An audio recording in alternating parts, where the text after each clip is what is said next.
Arthur Moats is here, and we're wrapping up the 2025 NFL drafts. Arthur, I want to get right into it.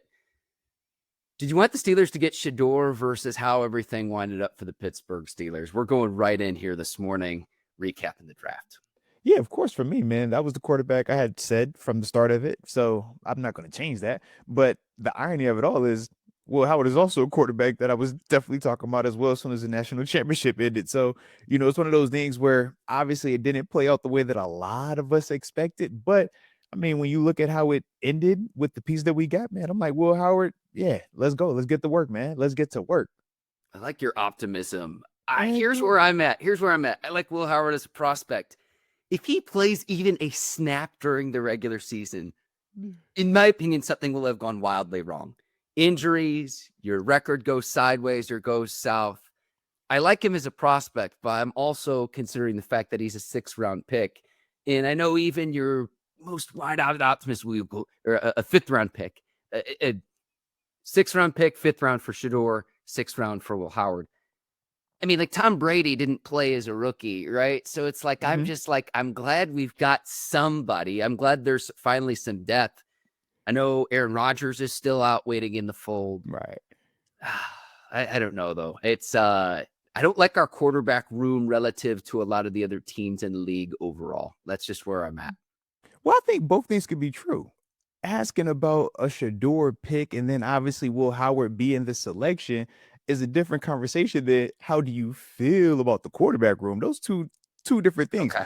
I'm optimistic about Will Howard as a player because number one, he's 6'4", has good size championship pedigree, showed you down the stretch that in the college football playoff, the first time where you actually had to play this gauntlet of a schedule postseason wise, he elevated and produced. This is the same guy that we saw struggle in a Michigan game where a lot of people were ready to fire the whole Ohio State staff, boosters, players, cafeteria workers, and everybody included.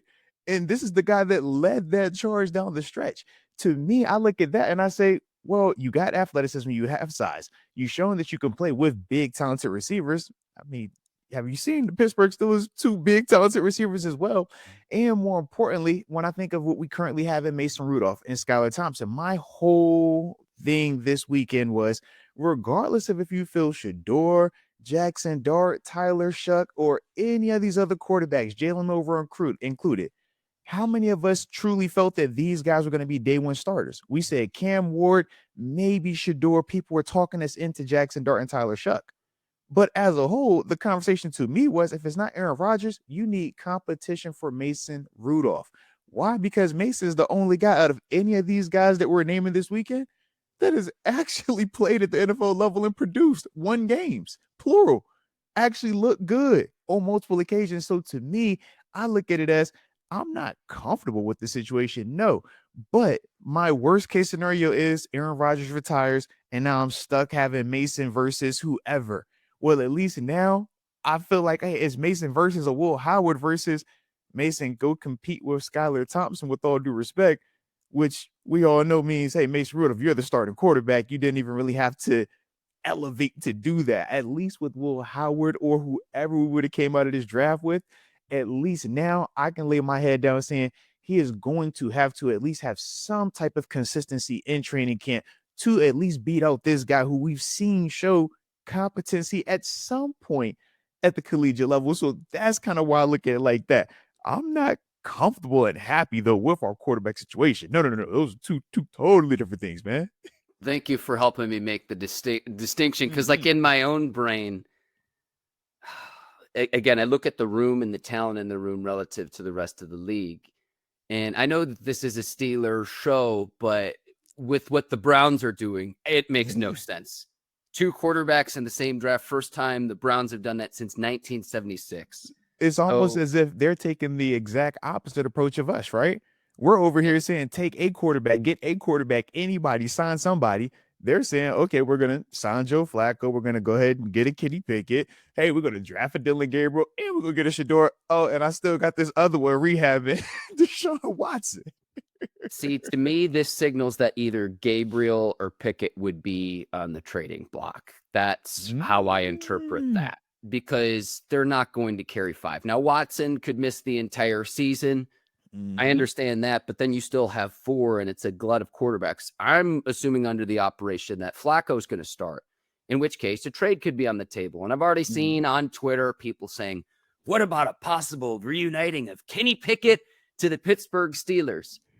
I'm not saying that's impossible. I think it's slim to none because interdivision trades have happened, but I don't think it would happen at the quarterback position, the most important position in all of sports. And even if that were a trade that were on the table, I don't think it works. I just don't think that it works because they're also Mark. What I wanted to ask you is, would it make you feel any different about our quarterback room if Kenny Pickett was inserted into this exact same Mason, Will Howard, Skylar Thompson conversation? Do you feel like that's going to be that big of a difference compared to where we currently are right now? No.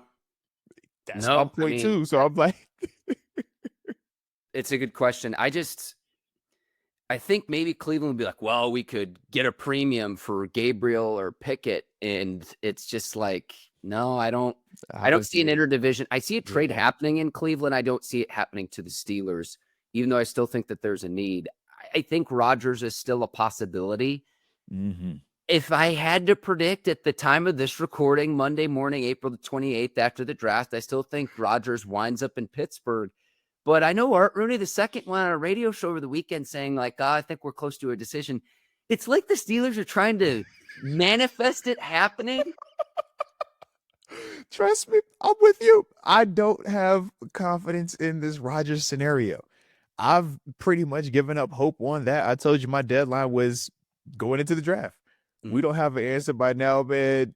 Yeah, good luck. If he comes home, great. But right now, we're moving forward with is Mason competing with Will Howard and Skylar Thompson. Like, that's all I could think of right now, because at what point do we say enough of waiting? I mean, literally, if he wanted to take this into training camp, based on the information that we have received thus far, the Steelers seem as if they will be fine with that.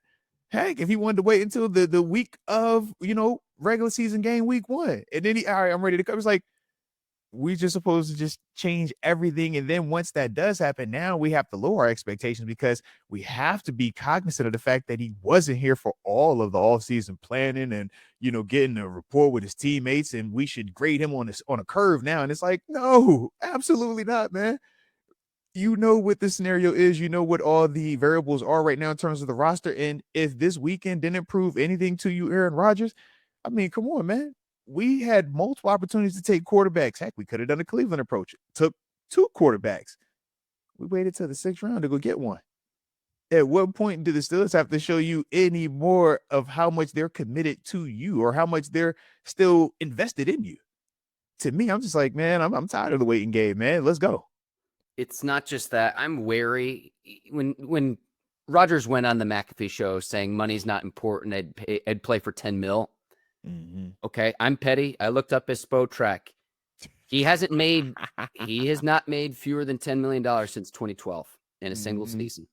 I'm wary. I don't believe that, because if that were the case, I think he'd already been signed.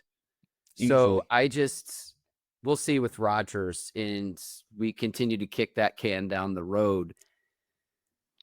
But hang on, I want to go back to Cleveland, because you could argue, okay, you could make the argument Jackson Dart was the better prospect. Let's talk purely prospect than Shedeur. Tyler Shuck, okay, maybe. When Dillon Gabriel got picked in the 3rd round, are you kidding me? And listen, I watched a lot of Gabriel in college, going back to his days at UCF. I used to live down in Florida for 5 years. Watched a lot of him at UCF. He transfers to Oklahoma. Didn't get it done there because they had Baker and they had Kyler Murray and they had Jalen Hurts. He wasn't the guy at Oklahoma. Then he goes to Oregon, where the way they scheme things up, it's very quarterback friendly, and he puts all of these crazy numbers up. But against the best of the best competition, to me, if you actually look at the tape and look at his footwork, he overdrives on the football. So when he overdrives, how does he miss? He misses high. So he's an undersized quarterback who didn't play that great against elite level competition in college football. He's like a left-handed worse version of Bryce Young in a simple manner. It's an overstatement. But he's better than Shedeur. Like, I felt like I was taking crazy pill. And I understand all the fanfare that comes with Shedeur and the media attention and all of this. There is not a world where Dillon Gabriel is a better quarterback prospect than Shedeur. Point blank, period, straight up. I still am at a disbelief that happened for all the teams that need quarterbacks, including the Steelers, the Browns, the Raiders, the Saints. And the way that it wound up, I don't get it. I understand it if he's your backup and you don't want all that media attention. But to say Dillon Gabriel is better than Shedeur, that was on no one's bingo board or anyone's mock draft. It's insane to me. It's nuts to me. Trust me, that makes two of us, man. I was in here, I'm like, yeah, all right, defining characteristics. That's all I kept saying. I'm like, defining characteristics. Okay. We know, obviously with Cam Ward, big arm, the different throwing angles, has mobility. All right, cool. We said, all right, even with Jackson Dart, big arm, has some mobility. All right, cool. We like that. Heck, even with Jalen Milroe, you're like, okay, we know big arm, but he can run, defining characteristics. So all of these players, heck, even Tyler Shuck is like, all right, big arm, maybe even looks like Big Ben a little bit. All right, defining characteristic. But then we get to Dillon Gabriel, and I'm just like, okay, he's accurate. Huh. Well, he's not more accurate than Shedeur, though. All right. Huh. He has a quick release. I mean, it's cool, but still not better than Shedeur. Oh, all right. He's kind of like, I'm like, hey, you called him Bryce Young. I'm like, I can see more to it. I'm like, gives me some Tua vibes with him, But I'm like, once again, none of these things that we're talking about with Dillon are defining characteristics or would we classify as better than Shedeur. So that was the one that was the ultimate head scratcher. But then to make it worse, to turn back around and then draft Shedeur after the fact, I'm just like, so Shedeur wasn't good enough for you to take with this pick, but Shedeur is the best player available according to the Browns. This is what they said. We just draft best player available. We figured, man, that value at that. I'm like, if that wasn't the same thought process when it was Dillon Gabriel, though, okay, like the Browns are the Browns, though, and yes, clearly that looked very Browns-esque. Even their reactions to the picks. Here we go. Here we go. Arthur, make it make sense to me. They cut to the GM. I don't know, man. They cut to the GM, Andrew Berry, head coach Kevin Stefanski. It looked like a hostage video, Arthur.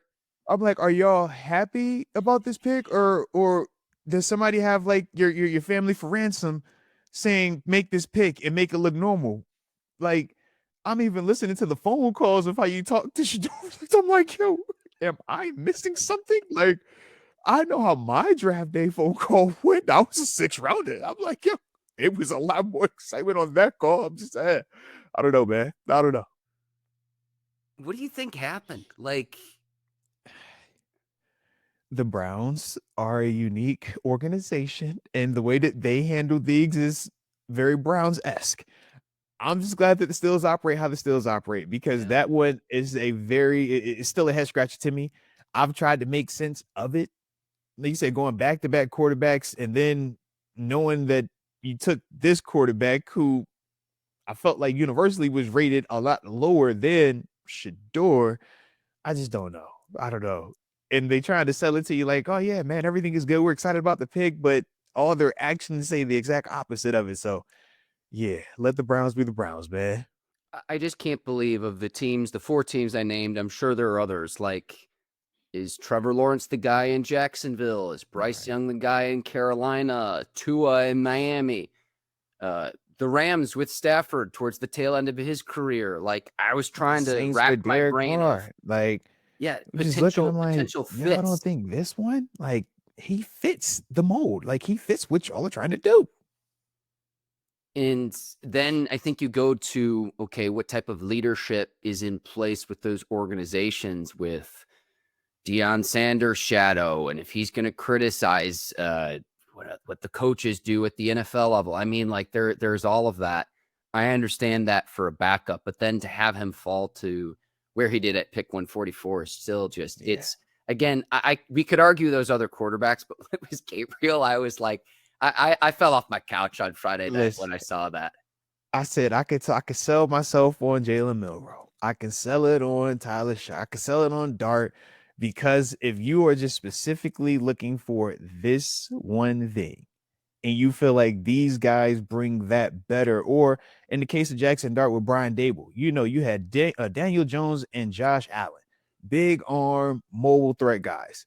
Shedeur doesn't fit that. So if that's specifically what you're looking for, the Jackson Dart pick makes sense. As long as we can make sense of it, I'm cool with it. But the Dillon Gabriel one is like, all right, man, we hear all the chatter. We hear what people are trying to say and make it into, and we're trying our best to not look at it like that. But when you make these type of moves like this, it does make it look like, all right, what's really going on here, man? I knew, let me bring this back to Pittsburgh, Arthur. Mhm. I knew that this was going to be even bigger when on day 2, Cleveland had picks 33 and 36. And when Cleveland passed on both, I'm like, oh man, okay. So then it was like, I mean, I'm texting with buddies. Get Vegas. Yep. And I'm texting with one buddy of mine. Text me, goes, could the Steelers go get Shedeur in the 3rd round? Nah, let's go get Kaleb Johnson out of Iowa. 4th round. Nah, let's go get Jack Sawyer out of Ohio State. The Jack Sawyer one, I was like, oh, all right, we really in this thing, man. Okay, all right. I like Jack, but man, all right. So as soon as that happened, really the Kaleb Johnson pick, it's like, well, Shedeur's not going to Pittsburgh. Like as soon as that happened, it's like, but the fact that that was even on the table in the 3rd round, I still can't believe it even on Monday morning. Yeah. Insane, man. I mean, that's the other part though, when we talk about pre-draft stuff and why I know for me personally, I laugh internally when people make these hard stances of, man, this player will never be available here, or this player, oh, he's for certain going here. And it's like, man, I've lived the draft. I know how it goes personally. You can go anywhere, man, anywhere. So to act as if, man, there's no point in talking about certain prospects because that guy will never fall. And it's like, man, Shedeur Sanders, a prime example. Hey, Tyler Shuck going where he went, a prime example. Hey, Jackson Dart and company, prime examples. And to me, I'm just like, this is why I love the draft, man. The parity in this thing is beautiful. And now this is just another reminder that, hey, you might want to look at every prospect, man, the way that we talk about him, because there isn't a hard 100% guarantee that any of these guys are going to go where they are mocked to go by any of these analysts. I mean, we heard Mel Kiper up there for hours all weekend talking about it. And it's like, yeah, we love this is what you view, but for these other coaches and GMs, they're thinking of it differently. And there isn't a right or wrong with it, because for those GMs, man, it's their job on the line. For those coaches, their job's on the line. For us, man, we get to criticize it and have fun, saying who we think, yes or no. But at the end of the day, our livelihood is not going to be impacted one way or the other by these selections. For those gentlemen, man, yeah, you picked the wrong pick. You might be having to transfer schools to get kids somewhere else because now you got fired over here, man. So to me, I look at all of that and I think of all of that with this. But yeah, I'm still very surprised at how some of this stuff did play out, though. Yeah, I mean, well said. Yeah, well said. Let's get into some of the Steelers picks. We've talked plenty about Shedeur because I could talk to you till sundown about all. Oh, easily. And maybe there's some information that we don't know. I mean, I see all this anonymous stuff on Twitter as well, but okay. Derrick Harmon, 1st round pick. My only bit of concern is the shoulder. He says he's okay. Mike Tomlin says he's okay. Omar Khan says he's all right. He hasn't missed a game in 3 years. Do you have any concern there with Derrick Harmon and his shoulder injury coming in as the Steelers' 1st round draft pick? I mean, of course, you're always going to have some level of concern because, number one, I mean, it's not a matter of if you're going to get injured, it's when you're going to get injured and to what extent it's going to be when you're playing at the national football level, just because of how physical it is and how hard you have to push yourself every week. That's the big difference, when you're talking college and durability. You don't play as much, your rosters are a lot bigger, and the level of talent in terms of the difference from school to school, yeah, you're not pushing yourself to the max every single time. Whereas at the NFL level, you have to, even in practice, you have to. So all of that adds up. So yeah, to a certain extent, I am going to have some type of concern, but I also believe in trusting the medical staff. TJ Watt's a prime example of that. You listen to the reports about TJ coming out, people were viewing him as, man, he has zippers on both of his knees. You don't touch those type of players coming into the league that has had multiple knee injuries or, big time stuff like that. But you think about how relatively healthy TJ has been for the majority of his career. that's just one example of it. So when I think of Derrick, I say to the same extent, I'm going to trust that staff because they're privy to a lot more information than I am per se.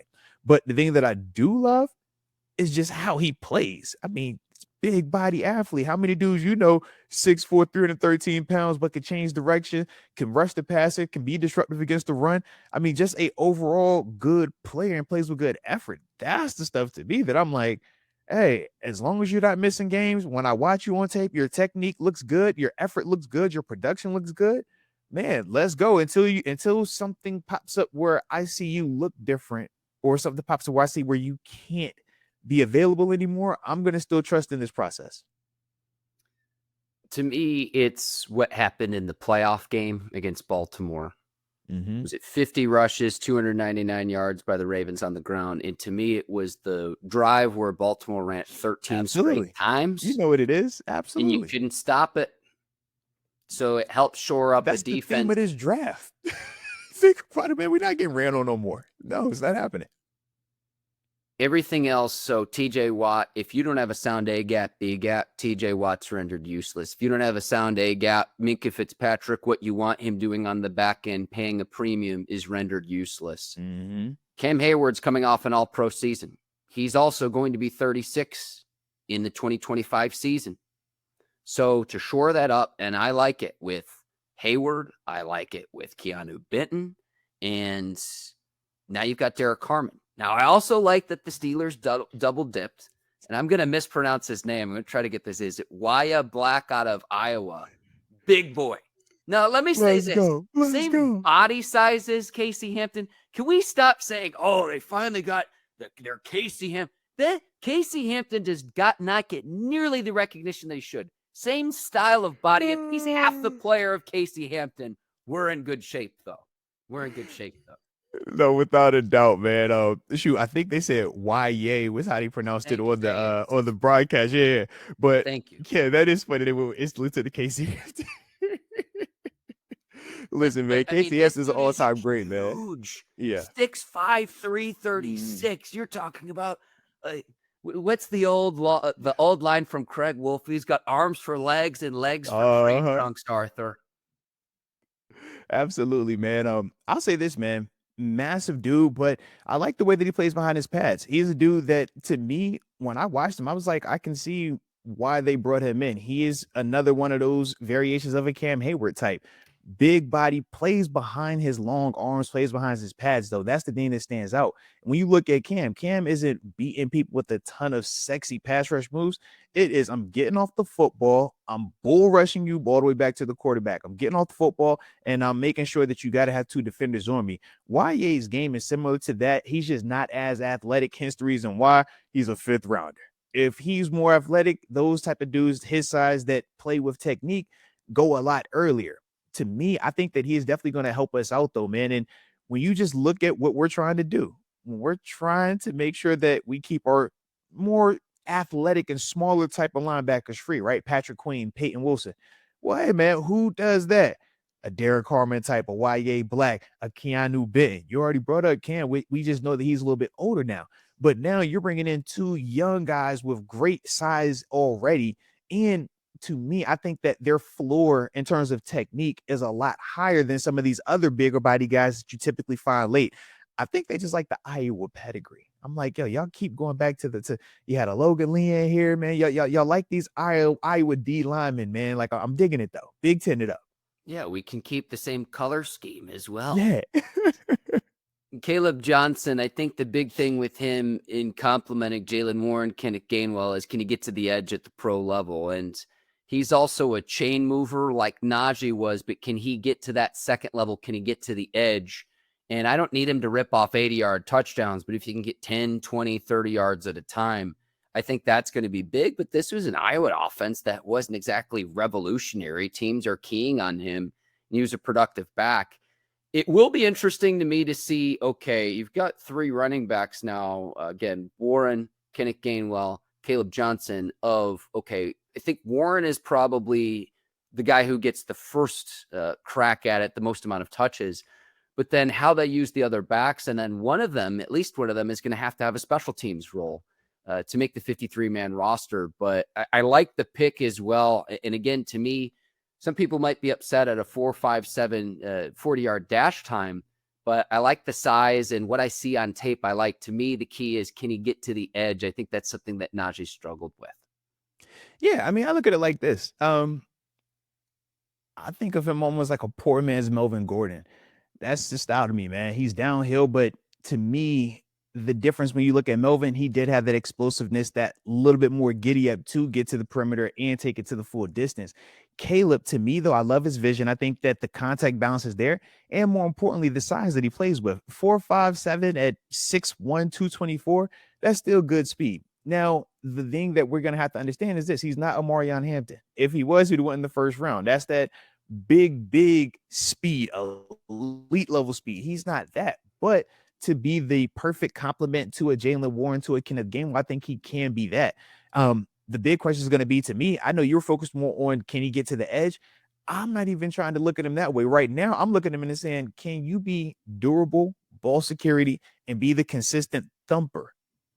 I'm going to need Jaylen Warren to continue to elevate. You have to be my guy that is really putting the pressure on these defenses, man, and really stepping on it with your speed and explosiveness. But Kaleb, I need you to just be my take 10 to 15 of these body shots, man.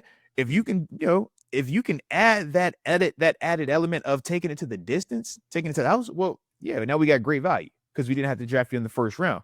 But to me, I don't look at him as that type of back, because if he was, like I said, he'd have been the Omarion Hampton type. But to me, if he can have that other part, the part that we take for granted with Najee, when we bring up and say he's always available, he never fumbles the ball, he's always falling forward. Yeah. That part, because Jaylen, Kenneth Gainwell, they're not going to give you that. They can't give you that. Just physics. You know what I mean? That's not in their game.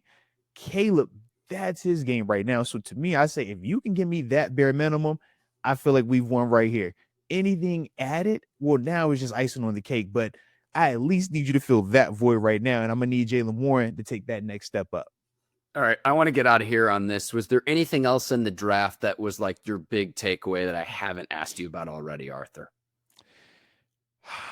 Well, we kept the bloodlines going. All right. It's not a draft unless we're drafting somebody that has a brother, a father, a sister, a cousin, somebody in the black and gold. All right. We got to do this. And we held true.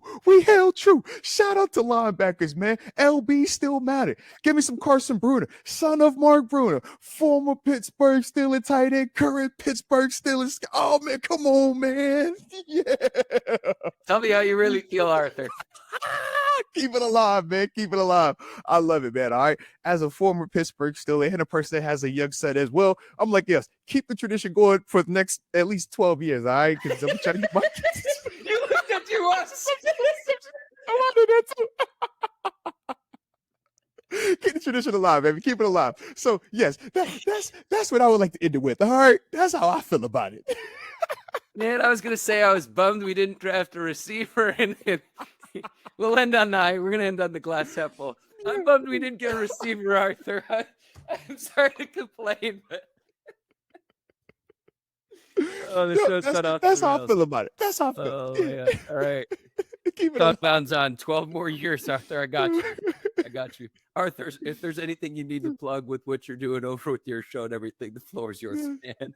Man, you already know, man. Check me out on YouTube, Arthur Moats, man. When you tap it in, you'll see me on all my content, and then arthurmoats.com for the website. You might even see my man Mark over there a little bit more as well, baby.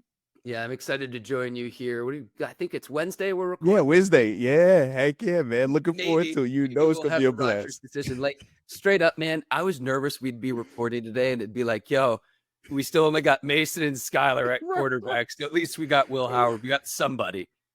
And look, of all the guys, I'm like, I need a name. Give me a name. And I'm like, at least Will Howard is a name that I felt good about at some point in this process. I'm like, all right, find some type of hope. I needed some type of hope. Yeah, it was almost like, are the Steelers just going to like trot out the Wildcat and try to do like what you see at the high school level sometimes? We're just going to put our best athlete back there, just run the ball 3 times. And we play a great defense, all right? Great defense. We're going to run the ball 50 times a day. Stop this. He's the one and only Arthur Moats. My name is Mark Bergin. If you enjoyed Bleav in Steelers, 5 stars on Apple and Spotify. Hit that subscribe button on the Mark Bergin YouTube page. Excited to join Arthur later this week over on his show, so check that out. Arthur, thank you for your time this morning. Now, I appreciate you as always. Take care.